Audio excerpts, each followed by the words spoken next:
People make a mistake leaving their funds idle. Keeping them idle can cause great harm to one's personal finances. Hence, it is very important to make sure that your funds are invested. Why? Simply because it increases earning capacity, it helps in wealth creation, it beats inflation, it helps with the retirement planning, and it's tax saving. Let's use an example to understand the benefits of investment. Let us assume you earn rupees 10 lakhs in the first year and you spend rupees 6 lakhs towards the cost for basic items which include items such as lodging, food, transport, shopping, clinical expenses, and so on. The balance amount of rupees 4 lakhs is what you have saved.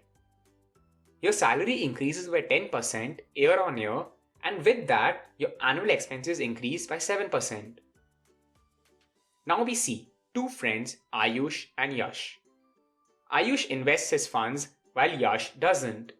Ayush has invested his funds in assets like mutual funds, equity, commodities, and bonds. He earned an interest of 12% per annum. Hence, at the end of 10 years, he was able to accumulate 7 crores 60 lakhs. Now let's have a look at Yash.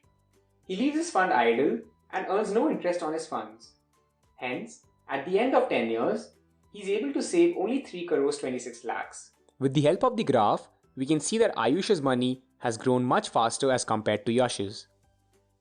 Ayush accumulates 4 crores 39 lakhs more than Yash in the same time period. Hence, it is necessary to invest and let your money grow.